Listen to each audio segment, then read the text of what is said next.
나이를 먹으면 피부 탄력이 떨어지고 주름이 생긴다. 자연스러운 노화 현상이지만 사람들은 보톡스나 성형시술 등을 통해 인위적으로 젊게 만든다. 이런 시술 말고 얼굴을 젊게 만드는 방법은 없을까? 피부과나 성형 전문의들이 가장 많이 추천하는 방법이 리 발음을 하는 것이다. 리라는 소리를 길게 내면 입꼬리 근육이 올라가고 전체적으로 처짐을 방지할 수 있다. 근육이 탄탄하면 피부 탄력도 좋아질 수밖에 없다. 리 발음은 웃는 얼굴과 비슷하다. 평소 의식적으로 리라고 길게 발음하면서 많이 웃고 좋은 생각을 하며 긍정적인 표정들을 짓다 보면 인상도 펴지고 팔자주름도 좋아진다고 한다. 더구나 웃음은 마음속에 쌓인 나쁜 감정과 기억을 자연스럽게 해소할 수 있는 방법이기도 하다. 부정적 감정을 억압하거나 분출하지도 않으면서 그냥 놓아버리는 일 리스 제3의 방식이다. 의학적으로 웃음은 안면 근육들을 포함해 몸속 230여 개 근육을 움직이게 만드는 자연적 운동이며 몸의 면역력을 키워주는 명약이다.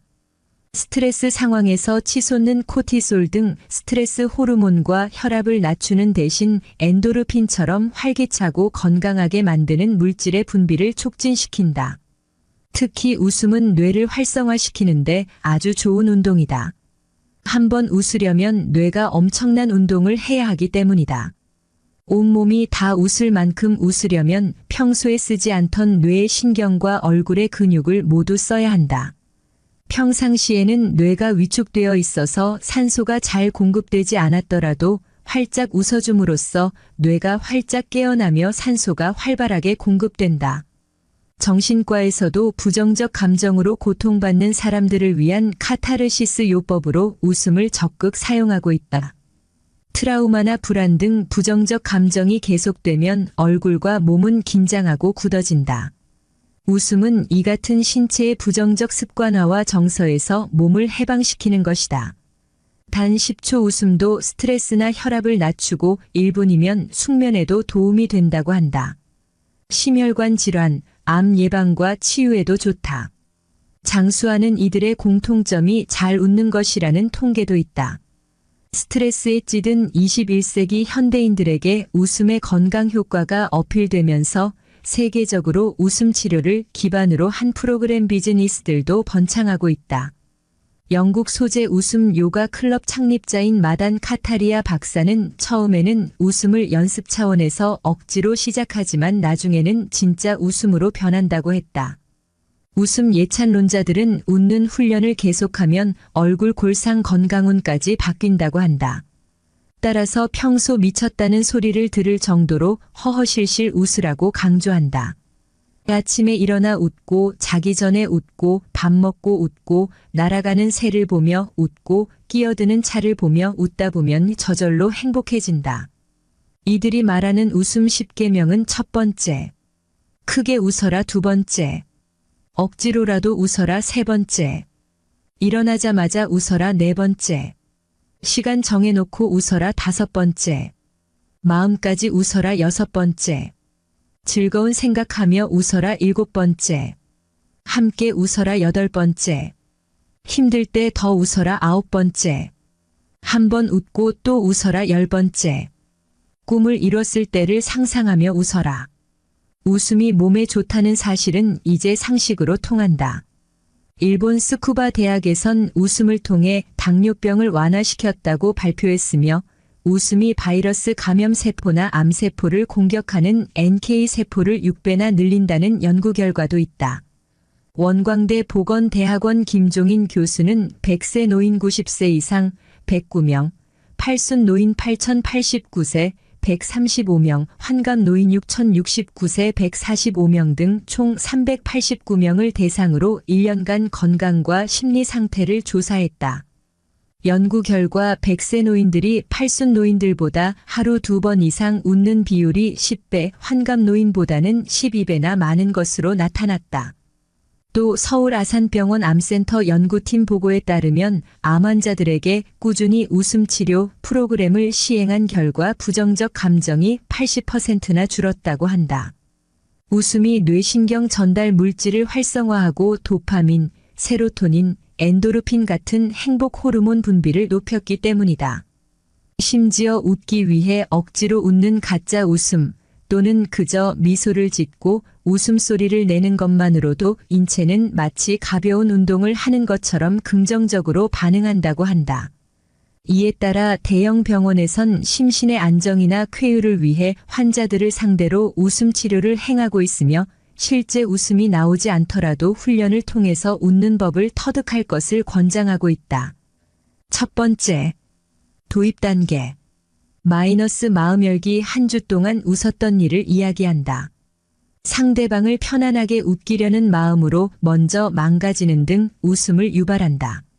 마이너스 하이파이브 함께 손뼉 치며 마음을 하나로 모은다. 마이너스 박수치기 337박수를 치며 서로 마주보고 웃는다. 마이너스 얼굴 운동 얼굴을 찡그리고 풀고 입술을 내밀었다가 오므리는 등 다양한 표정 짓기로 근육을 풀어준다. 두 번째, 본 단계. 마이너스 노래와 율동 잼잼 짝짝 도리도리 짝짝 하나 둘 짝짝 이런 식으로 음악을 들으며 율동한다. 마이너스 박장대소 손뼉을 치며 크게 웃어본다. 하하, 호호호, 히히 등 소리도 내본다. 마이너스 포복절도 너무 웃겨서 배를 안고 넘어지는 것처럼 해본다. 세 번째, 마무리 단계. 마이너스 자기 암시 나는 행복하다, 나는 건강해지고 있다, 나는 다 나았다와 같은 주문을 읊으며 크게 웃는다. 마이너스 자기 긍정감 훈련 자신을 안거나 상대방을 안아주며 긍정의 말을 주고받는다. 나는 행복한 사람입니다. 당신도 참 행복한 사람입니다. 사랑하고 축복합니다. 마이너스 웃음 명상 눈을 감고 웃으며 명상하는 시간. 과거의 상처를 떨쳐내고 나를 긍정한다. 이때 자연스럽게 눈물 치료로 연결할 수도 있다. 시청해 주셔서 감사드립니다. 여러분들의 마음 평안하고 행복한 삶을 늘 응원합니다. 대한민국은 노인 인구 1000만 명 시대를 앞두고 있다. 은퇴 후에도 기대 수명이 많이 남은 고령화 사회에서 현명한 은퇴 이후의 삶이 새로운 관심사로 주목받고 있다. 은퇴 이후의 삶은 어떻게 받아들이고 대책을 세워야 현명할까? 우리보다 앞선 고령화 사회를 경험하고 있는 일본의 고령자들이 은퇴 생활 꿀팁에 대해 세부적으로 답변했다. 다음은 중편. 은퇴 이후의 걱정거리는 금전적인 부분에만 있지 않다. 자녀들도 성장에 출가하면 남는 것은 그동안 함께 살아왔고 앞으로도 함께 살아갈 배우자다.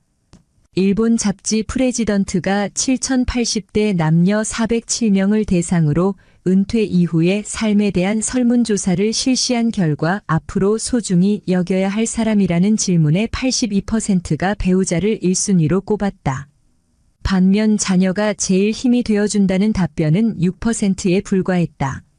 자녀가 장성해 다른 가정을 꾸린 후에도 이전과 같은 관계를 유지하는 것이 어려워진 상황을 방증한다. 예전부터 이어져 온 부부 관계라고 해서 관계 개선을 위해 특별한 노력을 기울일 필요가 없는 것은 아니다. 전문가들은 삶의 방식이 달라지기 때문에 부부간 노력이 필요하다고 말한다. 일본의 정신과 의사이자 노후 관련 책을 다수 출간한 노후 준비 전문가 호사카 다카시는 배우자와의 관계를 원활히 유지하기 위한 방법으로 감사와 칭찬을 꼽았다. 다카시는 남편과 아내가 서로를 향해 꾸준히 칭찬하는 것이 중요하다고 말했다. 그는 남편이 시사상식을 말할 때 아내가 당신은 아는 것도 많네라며 칭찬해주거나 아내가 외출복을 차려입을 때 남편이 오늘 예쁜데? 라고 건네는 몇 마디가 부부관계를 개선한다고 말했다. 일본 7080대 노부부가 꼽은 은퇴 후 부부끼리의 삶의 만족도를 높일 수 있는 가장 좋은 방법은 바로 부부 혹은 가족여행이었다. 물가는 저렴하면서 기후가 온화한 동남아시아 지역에서 한 달살이를 해보는 것도 이색적이면서 뇌가 새로운 자극을 받을 수 있는 경험이라는 조언도 있었다. 국내 전문가들도 은퇴 후 부부관계 개선의 중요성을 강조했다. 곽금주 서울대 심리학과 교수는 이투데이와의 인터뷰에서 은퇴는 끝이 아닌 3040년이나 남은 새로운 삶을 시작하는 인생의 중간 기착점이라고 언급했다. 부부가 원활히 소통하려면 서로의 감정을 솔직하게 이야기할 수 있는 환경을 만드는 것이 좋다. 공통된 관심사를 설정해 부부가 함께 할 수 있는 일을 찾아보는 것이다. 일상적인 의사소통만으로는 부부 사이 유대감이 더 생기기 어려울 수도 있다. 공통된 관심사를 통해 마음이 통하는 대화를 나누다 보면 상대의 고민거리를 알 수 있고 속 깊은 생각까지도 나눌 여지가 생긴다. 곽 교수는 힘들겠지만 상대가 뭘 원하는지 뭘 하려는지 맞추려는 최소한 노력과 적응하는 시기가 필요하다라고 설명했다. 일반적으로 노화는 많은 사람들이 피하거나 늦추길 바란다는 인식을 가지게 되는 시기다. 그러나 나이가 든다는 것은 이전에는 겪어보지 못했던 새로운 차원으로 스스로를 발전시키는 계기가 될 수도 있다. 오히려 젊었을 땐 느끼지 못했던 장점들을 신체 변화가 이루어지면서 느끼게 되는 경우도 있다. 이러한 변화는 신체적 수준을 넘어서 정신적 평안함으로 이어지기도 한다. 나이가 드는 현상이 가져다주는 긍정적 지점들은 무엇이 있을까? 내과 전문의 사브리나 펠슨 박사가 미국 건강 전문 매체 웹MD에서 노화를 긍정적으로 활용할 수 있는 지점들에 대해 정리했다. 첫 번째, 아침형 인간. 나이가 들면서 바뀌는 것 중 하나는 바로 수면 패턴이다. 펠슨 박사는 60대가 되었을 경우 수면 시간이 앞당겨지면서 자연스레 아침잠이 이전보다 쉽게 줄어들 수 있을 것이라고 진단했다. 두 번째, 편두통 감소. 70대가 되면 편두통이 이전보다 확연히 줄어든다는 연구 결과가 보고되었다. 70세 이상 인구 중 편두통 증상을 호소하는 여성은 10%, 남성은 5%인 것으로 알려졌다. 세 번째, 풍부한 노하우. 배움을 실생활에 적용시킬 수 있는 지능을 결정화된 지능이라고 일컫는다.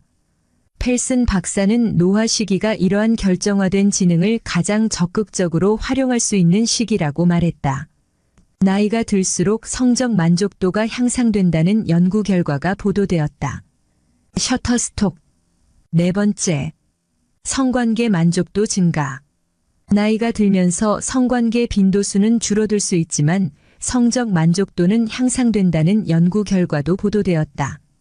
펠슨 박사는 40세 이상의 여성을 대상으로 한 연구에서 연구자들은 나이가 들수록 성적 만족도가 향상된다는 사실을 발견했다고 말했다. 80세 이상의 여성의 경우 5,579세 여성보다 성관계에 만족한다고 답할 가능성은 더 높아졌다. 다섯 번째, 스트레스 감소. 미국 심리학협회의 연례 스트레스 보고서에 의하면 베이비붐 세대와 노년 세대의 경우 젊은 세대보다 현재 받고 있는 스트레스의 정도가 낮은 것으로 드러났다. 물론 스트레스 지수가 상대적으로 낮다고 해서 건강과 돈 문제 등 노후 관련 걱정이 아주 사라지는 것은 아니다. 미국 심리학협회에서는 노인 10명 중 9명은 삶에서 스트레스 관리가 충분히 가능한 정도의 노력을 기울이고 있다고 보고했다. 여섯 번째, 식단 변화. 펠슨 박사는 나이가 들면서 복용하게 되는 약물이나 각종 질환 및 알레르기로 인해 후각과 미각이 변할 수 있다고 설명했다. 이로 인해 젊었을 때 자주 먹었던 자극적인 음식들을 저절로 멀리하게 되면서 오히려 건강한 구성으로 자연스럽게 식단이 변화해 건강상 이점을 볼 수 있다고도 언급했다. 시청해 주셔서 감사드립니다. 여러분들의 마음 평안하고 행복한 삶을 늘 응원합니다. 50대는 인생에 많은 변화가 오는 시기다. 신체적으로 갱년기이면서 사회적으로는 은퇴와 제2인생을 준비할 때다. 사이토 다카시의 책 50대부터는 인생관을 바꿔야 산다는 변화를 맞이하는 50대를 위한 현실적인 조언이 담긴 책이다. 책의 저자 사이토 다카시는 일본 메이지 대학교 문학부 교수로 신체 감각을 되찾다, 혼자 있는 시간의 힘 잡담이 능력이다 등의 책을 발간하며 가치 있게 사는 삶이란 무엇인지에 대한 질문을 꾸준히 던져왔다. 그의 책 50대부터는 인생관을 바꿔야 산다는 50대부터 삶을 바라보는 시각을 달리 가질 필요가 있다고 말한다. 그는 이제 50대를 넘긴 사람들에게 더 긍정적이게 살기 위한 다양한 방법을 소개한다. 첫 번째, 50대에 겪는 다양한 변화는 50대에는 빈둥지 증후군, 명예퇴직, 인간관계의 변화에 이어 부모님을 모셔야 하는 상황도 생길 수 있는 인생의 전환점을 맞이한다. 죽음이 더 한층 다가왔다고 생각되며 노화도 실감난다. 그러나 평균 수명이 100세인 현재 50대의 나이가 너무 많다고 할 수 없다. 이제 겨우 인생의 반 정도 살았을 뿐이다. 훗날 삶을 되돌아봤을 때 현재의 시간을 후회하지 않기 위해 행복하게 살아가야 할 필요성을 강조한다. 50대는 특히 자책이 많아질 수 있는 나이다. 본인의 선택과 실수를 후회하며 자책이 심해질 수 있다. 그러나 과거는 바라보는 시각을 달리하면 다른 의미를 갖는다. 과거의 나를 탓하며 시간을 흘려보내지 말고 감미로운 추억에 잠긴다고 생각해보면 좋다. 두 번째, 버려야 하는 감정. 질투심과 원망은 세상에서 제일 쓸모없는 감정이다. 질투심은 사람들로 하여금 누군가 나락에 빠졌을 때 그 상황을 재미있다고 만드는 원인이 되기도 한다. 비열할 수 있는 인간성을 되돌아봐야 하는 시기가 바로 50대다. 이제는 남을 질투하는 마음을 버려야 한다. 30대, 40대와는 달리 남이 얼마나 잘났는지 비교하는 건 더욱 의미가 없다. 50대가 되면 재산, 출세 등 경쟁적인 단어보단 행복과 나 자신이 우선이라는 마음을 갖는 것이 중요하다. 화를 줄여야 한다. 하물며 운동 경기를 보더라도 화를 내지 않도록 해야 한다. 분노가 치밀어도 몸에 힘을 빼보면 어떨까? 나이가 들수록 분노의 감정을 조절하기 어려워진다. 이는 신체적인 요인도 있다. 이때 몸에 힘을 빼고 호흡 운동을 하며 마음을 다스려야 한다. 책을 통해 나 자신을 되돌아볼 수 있는 기회를 가질 수 있다. 직설적이고 현실적인 표현으로 작가는 사람들에게 큰 울림을 준다.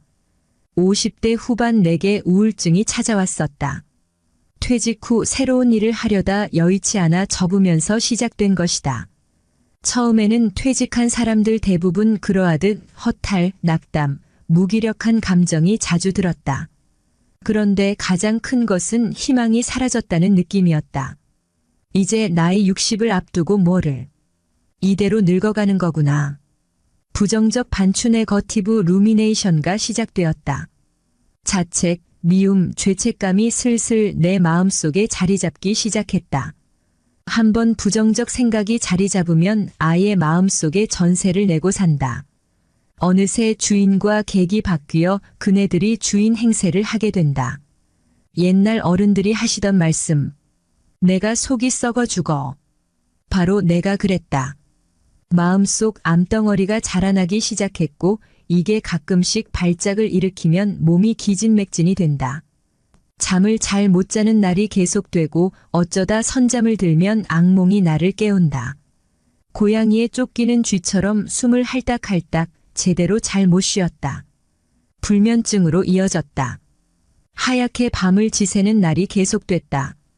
성경, 불경, 기도, 위스키, 잠을 자기 위해 별별 짓 다 해보았으나 소용없었다. 심신의 판단이 흐리고 헝클어졌고 건강이 급격히 무너져 내렸다. 그러다 한밤중 자다 겪은 내 인생 딱 한 번의 공황 발작. 병원을 가보니 정신과로 가보라고 한다. 충격과 수치심과 두려움. 변두리 병원을 찾아갔으나 의사의 사무적이고 심드렁한 말투에 실망했다. 혹시 정신과 진료 기록이 남으면 불이익을 볼까 해서 보험 처리를 안 하고 일반 진료비로 계산했다. 그날 수면제를 먹었더니 잠을 푹 잤다. 나는 일방적으로 약을 끊고 병원을 가지 않았다. 증세는 바로 도졌다. 일상적 행위가 제대로 안 되는 것은 물론 조금씩 자살 충동이 일기 시작했다. 큰일 나겠다 싶어 지인 소개로 다른 병원을 찾아갔다. 천만다행으로 새로 간 병원 의사는 내게 믿음과 희망을 주었다. 당연히 고칠 수 있죠. 약 드시고 제가 권하는 인지행동 치료를 스스로 하십시오. 꼭 낫는다는 희망과 스스로 고치겠다는 결심을 하면 우울증은 도망갑니다. 그는 내게 약을 처방하고 다음과 같이 말했다. 좀 쉬고 자신을 즐겁게 해주세요. 나는 이를 악물었다. 나름 열심히 잘 살아온 내가 평생 약 기운을 빌어 살아간다는 것은 말도 안 되는 소리였기 때문이다. 이후 24시간 특별 관리 체계에 돌입했다. 아침에 일어나 운동을 하고 낮에는 의식적으로 좋은 생각을 하는 등 긍정 훈련을 했다. 저녁에는 집에 일찍 들어가 쉬면서 단전호흡을 했고 자기 전에는 의도적으로 기분 좋았던 기억이나 생각을 떠올려 뇌를 즐겁게 해주려고 노력했다. 자기 전 5분의 즐거운 마음이 기분 좋은 잠자리로 이어진다. 효과는 금방 나타났다. 진정제, 항우울제, 수면제 등으로 이어진 약물은 조금씩 줄여나가다가 복용 3개월 후 완전히 끊을 수 있었다. 그러나 약을 끊고 병원을 더 이상 다니지 않게 된 것은 정상인으로서 최소한의 건강을 되찾을 것일 뿐 언제든지 재발될 수 있는 것이다. 나는 인생 후반기에 정말 잘 살아야겠다고 마음먹었다. 누구의 힘도 아닌 내 스스로 마음의 근원적 치유를 해야겠다고 생각했다. 상처받은 과거, 왜곡된 생각과 습관을 고치고 관리해야겠다고 굳게 결심했다. 이후 8년이 지났다. 내 나이 60 중반에 도달했지만 육체적 건강은 8년 전에 비할 수가 없을 정도로 좋아졌다. 다 빠져가던 머리털도 다시 났다. 생애 의욕도 되살아나 열심히 일하고 있다. 사람들과의 만남도 더욱 좋아지고 무엇보다 내가 내 자신의 장점과 단점을 있는 그대로 보면서 대처하는 성숙함을 조금씩 더 가지게 됐다. 몸의 건강을 한번 잃어버린 사람이 이후 더 조심하고 빨리 감지하고 예방하고 대처할 수 있듯이 나는 마음의 감기, 몸살이 오면 미리 감지하고 예방하고 설령 좀 힘들더라도 침착하게 견뎌 극복하게 됐다. 마치 폭풍우가 몰아치는 바닷속을 노련히 항해하는 뱃사람처럼 말이다. 요즘 코로나 사태로 마음이 매우 힘든 사람들이 많다. 그것이 불면증, 불안, 공황장애, 우울증으로 이어지는 경우가 많다. 당황하지 말라. 누구나 찾아오는 경험이다. 통과 의례다. 앞으로 경제적, 사회적, 가정적, 신체적, 정신적으로 어떻게 될지 몰라 두려움이 앞설 것이다. 이것을 잘 극복해야 한다. 역경 뒤에 낙이 찾아온다. 행복한 노년을 보내야 한다. 지금 마음이 힘들면 병원에 가 전문가의 처방을 받아야 한다. 그러나 병원에만 의존하지 말고 스스로 극복하는 인지행동 치료를 자발적으로 해야 한다. 노력하면 반드시 그만큼 결과가 찾아온다. 시청해 주셔서 감사드립니다. 여러분들의 마음 평안하고 행복한 삶을 늘 응원합니다.